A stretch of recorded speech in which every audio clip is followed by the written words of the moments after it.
नमस्कार मित्रांनो, श्री स्वामी समर्थ. आपल्या सर्वांचे मनपूर्वक स्वागत आहे स्वामी भक्त सागर या आपल्या आवडत्या चॅनलवर. आजचा विषय असा आहे की प्रत्येक व्यक्तीला तो कुठे ना कुठे ऐकायला मिळाला असतो. अनेक लोक म्हणतात, नोटांमध्ये ही एक वस्तू ठेवा म्हणजे पैसा वाढेल, नेहमी उजव्या हातात पैसे घ्या, लक्ष्मी तुमच्या घरी कायम राहील.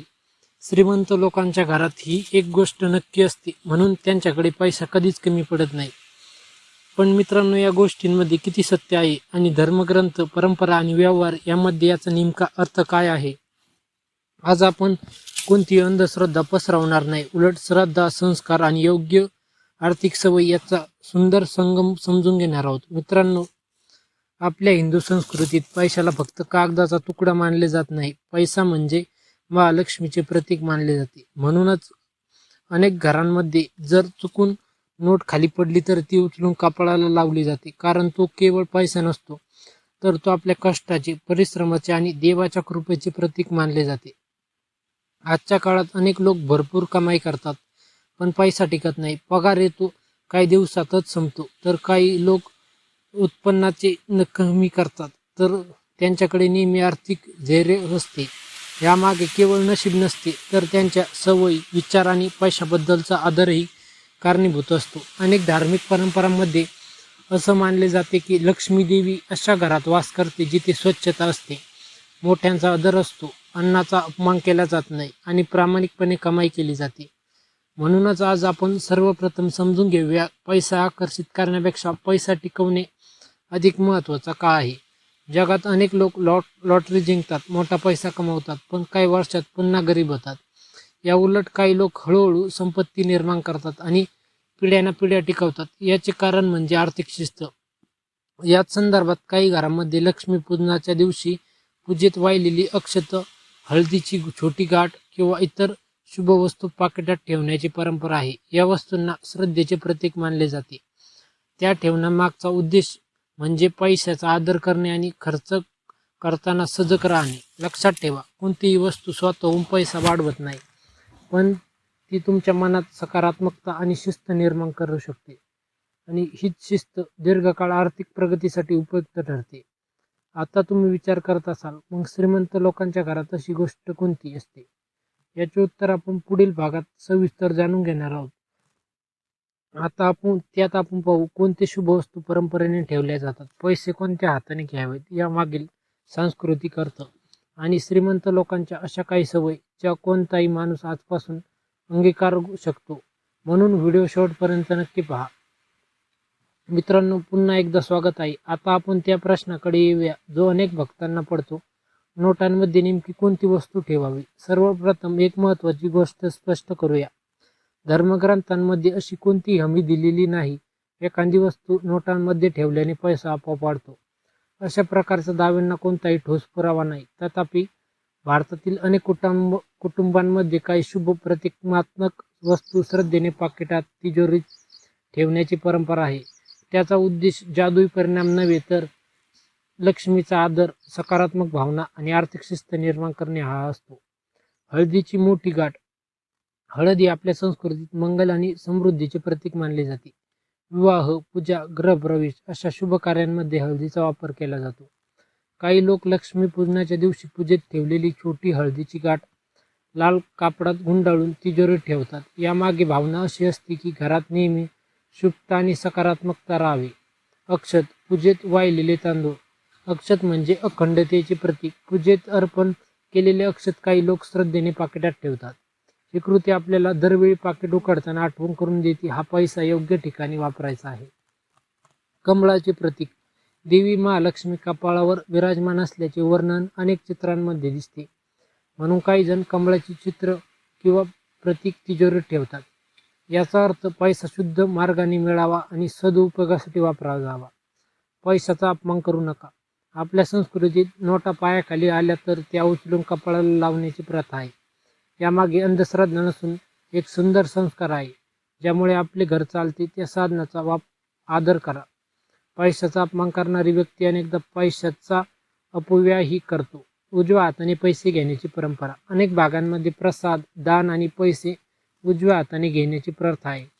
यामागचा अर्थ असा की आपण त्या गोष्टीचा सन्मान करतो. परंतु एखाद्या व्यक्तीला आरोग्यविषयक कारणामुळे किंवा इतर कारणांमुळे डाव्या हाताचा वापर करावा लागत असेल तर त्यात काही दोष मानला जात नाही. मुख्य गोष्ट म्हणजे आदर आणि प्रामाणिकपणा. एक प्रेरणादायी कथा. एका गावात दोन मित्र राहत होते. दोघेही समान पगार कमवत होते. पहिला मित्र महिन्याच्या पहिल्या आठवड्यातच बहुतेक पैसे खर्च करून टाकत असे. त्याला वाटत असे की पैसा आला आहे म्हणजे सर्व खर्च करायचाच. दुसरा मित्र प्रत्येक नोट जपून वापरत असे. तो कमाईचा काही भाग बाजूलाही ठेवत असे. गरज नसलेल्या वस्तू विकत घेत नसे आणि प्रत्येक महिन्यात थोडी बचत करत असे. 10 वर्षांनी पहिल्या मित्राकडे कर्ज होते. दुसऱ्या मित्राकडे स्वतःचे घर, बचत आणि आर्थिक सुरक्षितता होती. दोघांच्या नशिबात फारसा फरक नव्हता. फरक होता तो सवयीमध्ये. घरी शुभ वस्तू कोणती? जर कोणी विचारले की सर्वात प्रभावी शुभ वस्तू कोणती, तर उत्तर असेल प्रामाणिकपणा. कारण प्रामाणिक कमाईतच समाधान असते. त्याचबरोबर मेहनत, बचत, संयम, कृतज्ञता या 4 गोष्टी ज्या व्यक्तीकडे असतात त्याच्याकडे आर्थिक धैर्य निर्माण होण्याची शक्यता अधिक असते. पुढील भागात आपण जाणून घेणार आहोत श्रीमंत लोकांच्या घरात नेहमी दिसणाऱ्या 7 आर्थिक सवयी. लक्ष्मी कृपा टिकवण्यासाठी पारंपरिक आचार. कोणत्या चुका केल्याने पैसा टिकत नाही असे लोक परंपरेत मानले जाते. आणि शेवटी एक सुंदर लक्ष्मी प्रार्थना व प्रेरणादायी संदेश. जय माता लक्ष्मी, जय श्री स्वामी समर्थ. मित्रांनो, आतापर्यंत आपण नोटांमध्ये ठेवलेली जाणारी शुभ वस्तू, पैशाचा आदर आणि धार्मिक परंपरा याविषयी जाणून घेतले.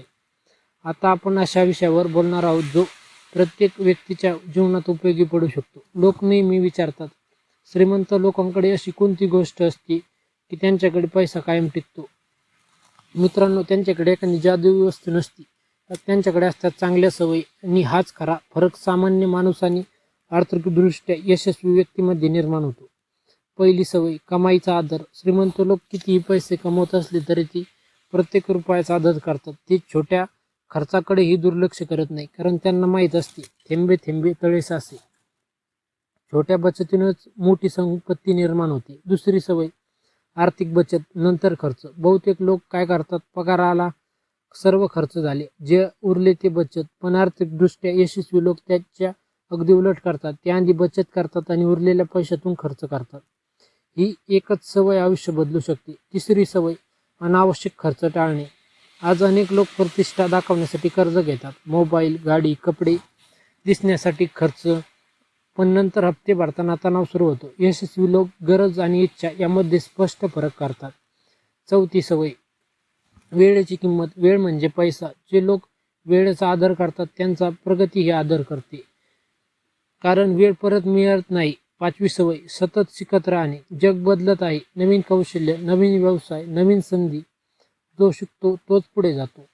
ज्ञान ही अशी संपत्ती आहे जी कुणी चोरू शकत नाही. सहावी सवय, दान धर्म. आपल्या धर्मात सांगितले आहे, दान केल्याने मन शुद्ध होते. गरजूंना मदत केल्याने समाज मजबूत होतो. दान म्हणजे पैसा कमी होणे नाही, तर माणुसकी वाढणे. दान आपल्या क्षमतेनुसार आणि विवेकाने करावे. सातवी सवय, कृतज्ञता. प्रत्येक सकाळी देव, आज जे आहे त्याबद्दल धन्यवाद असा विचार करून माणूस अधिक शांत असतो. समाधानी मनाने घेतलेले निर्णय अनेकदा योग्य ठरतात. लक्ष्मी कृपा टिकवण्यासाठी पारंपरिक सवय. अनेक घरांमध्ये आजही या गोष्टी पाळल्या जातात. घर स्वच्छ ठेवणे, देवघर स्वच्छ ठेवणे, संध्याकाळी दिवा लावणे, अन्नाचा आदर करणे, मोठ्यांचा सन्मान, खोटे बोलून पैसा न कमवणे, मेहनतीची कमाई या गोष्टी श्रद्धेचा भाग आहेत आणि अनेक कुटुंबांमध्ये पिढ्यानपिढ्या जपल्या जातात. पैसा का टिकत नाही? काही लोक सतत म्हणतात कितीही कमवा पैसा राहत नाही. त्याची काही व्यवहारिक कारणे असू शकतात. नियोजन बसणे, बचत नसणे, अनावश्यक खर्च, कर्ज, अविघात खरेदी, उत्पन्नापेक्षा खर्च जास्त. ही कारणे बदलली तर आर्थिक स्थितीत सुधारणा होण्याची शक्यता वाढते. एक सुंदर प्रार्थना. हे माता लक्ष्मी, माझ्या घरात सदैव समाधान राहून दे. प्रामाणिक मार्गाने कमाई करण्याची शक्ती दे. योग्य निर्णय घेण्याचे ज्ञान दे. अहंकारापासून दूर ठेवा आणि माझ्या हातून गरजूंना मदत होऊ दे.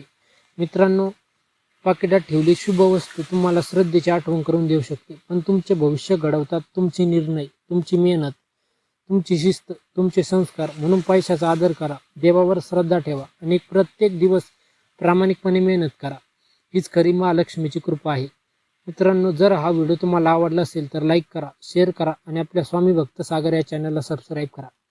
कमेंटमध्ये नक्की लिहा जय माता लक्ष्मी, श्री स्वामी समर्थ. पुन्हा भेटू एक नवीन आध्यात्मिक आणि प्रेरणादायी व्हिडिओमध्ये. धन्यवाद.